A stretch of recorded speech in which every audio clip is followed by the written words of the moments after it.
గృహస్థుడు కానీ, విద్యార్థి కానీ, ఉద్యోగి కానీ, వ్యవసాయదారుడు కానీ, ఏమి పని చేయకుండా ఉంటున్నటువంటి వ్యక్తి కానీ చేయవలసింది రోగగ్రస్తుడు కానీ, యవనస్తుడు కానీ, ఎవరైనా కానీ అన్ని క్రూరగ్రహాలకు కూడా ఎంత తీవ్రమైన స్థితిలో ఉన్నప్పటికీ కూడా లక్ష్మీ నరసింహ కరావలంబ స్తోత్రం అని ఉన్నది.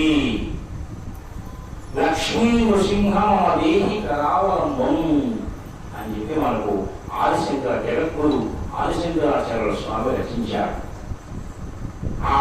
ఎందుకంటే మరి ఎంతో బాధలు పడుతున్నటువంటి వాడు నరసింహస్వామిని తెలుసో తెలియకో ప్రయత్నంగానో అప్రయత్నంగానో ఒకసారి దర్శిస్తేనట ధన ప్రాప్తి కలుగుతుంది. నరసింహస్వామిని దర్శిస్తే తెలుసో తెలియకో అనుకోకుండానో నరసింహస్వామిని దర్శిస్తే ఏమి కలుగుతుందయ్యా అంటే ధన ప్రాప్తి కలుగు. అంటే ఏంటి? రుణ విముక్తి. మళ్ళా చెబుతున్నాను, ధన ప్రాప్తి నేను వెళ్ళొచ్చానండి నాకు డబ్బులు రాలేదేంటి అని కాదు. నీ రుణం నీకు తెలియకుండానే నీ రుణభారం తగ్గిపోతుంది. అది ఎక్కడైనా కావచ్చు, స్నేహితుల ద్వారా కావచ్చు, బంధువుల ద్వారా కావచ్చు, ఇంకోటి. కాబట్టి లక్ష్మీ నృసింహ మమ దేహి కరావలంబం. ఓం శ్రీ లక్ష్మీ నారసింహాయ నమః, ఓం శ్రీ లక్ష్మీ నారసింహాయ నమః అనేటువంటి మంత్రాన్ని ఎవరైతే స్నానం చేసి జపిస్తారో వాళ్ళకి చీడ పీడలు కానీ ఏది దగ్గరకు వచ్చినా వాటి ప్రభావం తగ్గిపోతుంది. ఆ స్వామికి ఎదుర్కొనేటువంటి శక్తి గ్రహాలకు లేదు.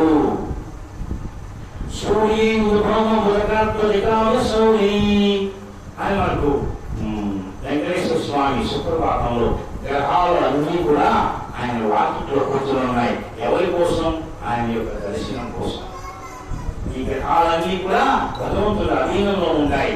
ఒక మాట చెప్పి ఆపుతున్నా ఏంటంటే మరి శ్రీకాళహస్తీశ్వర శతకంలో పురుషుడి మహాకవి అంటారు, గ్రహదోషంగులు స్వామి ఓ శివ గ్రహదోషంగులు దుర్నిమిత్తములు మీ కళ్యాణము ప్రత్యేకం తెలుపును ఉత్తమోత్తముల భాగం పెట్టగా లోపుని. ఓ శివ ఓ శంకర నీ భక్తుల్ని గ్రహాలు బాధపెట్టగా శక్తివంతమైనది. అంత శక్తి ఉన్నదా వాటికి?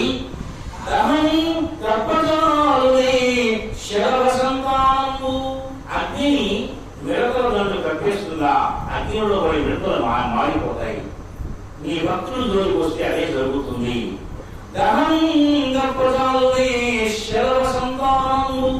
నీ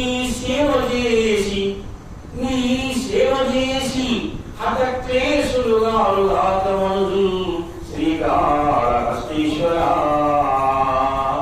ఓ ఈశ్వర, ఓ పరమేశ్వర, ఓ పార్వతీపదే.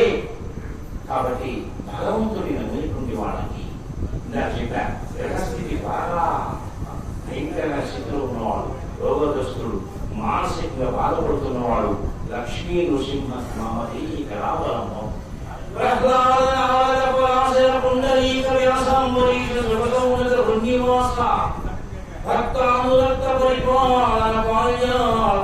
లక్ష్మీ నృసింహ మమ దేహి కరావలంబం.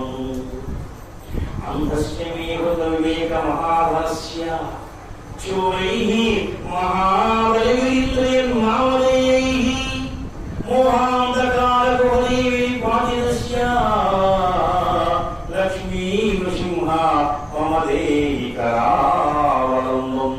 మాతా నృసింహస్య పితా నృసింహః భ్రాతా నృసింహ సఖా నృసింహ విద్యా నృసింహ ద్రవ్యం నృసింహ స్వామి నృసింహ సకలం నృసింహ శ్రీమన్ నృసింహ గరుడధ్వజాయ తాపత్రయోగ శమనాయ భౌషదాయ కృష్ణాయ వృశ్చిక జనాగ్ని భుజంగ రోగ క్లేశవ్యయాయ హరయే గురవే నమస్తే నమస్తే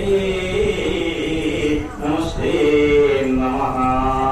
ఇది శ్రీమద్ శంకరాచార్య రచన శ్రీ లక్ష్మీ నృసింహ మమ దేహి కరావలంబ స్తోత్రం సంపూర్ణం. అలాని ఐశ్వర్యము కావాలనుకున్నటువంటి వాడు వృద్ధం చేయించుకోండి. మనశ్శాంతి కావాలనుకున్నటువంటి వాళ్ళు మనసు హాయిగా ఉండాలనుకున్న వాడు చెన్నకేశ్వర స్వామి దగ్గరికి వచ్చి కూర్చోండి. గొప్పతనం ఏంటంటే స్వామి దగ్గరికి వచ్చి కూర్చొని పూజ చేయించుకొని క్లాస్ స్వామి వైపు చూస్తూ కూర్చుంటే హాయిగా ఉంటుంది నీ మనసు. నేను అనుభవం చెబుతున్నాను ఈ మాట. లక్ష్మి చెన్నకేశ్వర స్వామిని చూస్తే ప్రసన్నత ఏర్పడుతుంది. మనకు ప్రసన్నత అంటే ప్రశాంతత. కోర్టు కూడా ప్రశాంతత లేని వాళ్ళు ఎంతో మంది ఉన్నారు. మనకు ప్రశాంతత కావాలి. స్వామి వైపు చూస్తుంటే ప్రశాంతత వస్తుంది. కాబట్టి ఐశ్వర్యం అంటే వేదం చెప్పే ఐశ్వర్యం వేరు, దరిద్రం అనుకోండి ఇంకోటి వేదం ఏం చెబుతుంది? ధనం వాయువు ధనం ఇంద్రో బృహస్పతి ఇలా చెబుతున్నది.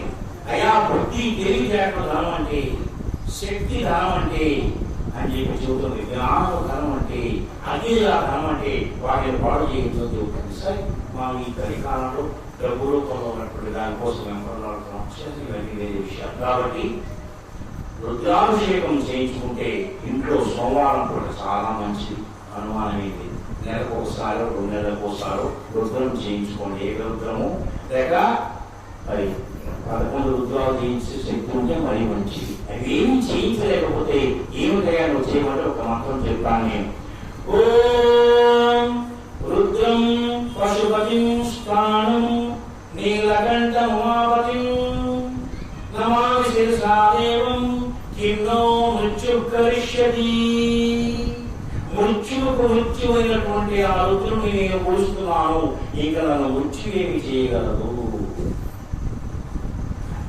కాబట్టి జ్ఞానం కావాలి అన్నప్పుడు, ఐశ్వర్యం కావాలి అనుకున్నప్పుడు, వైరాగ్యం కావాలి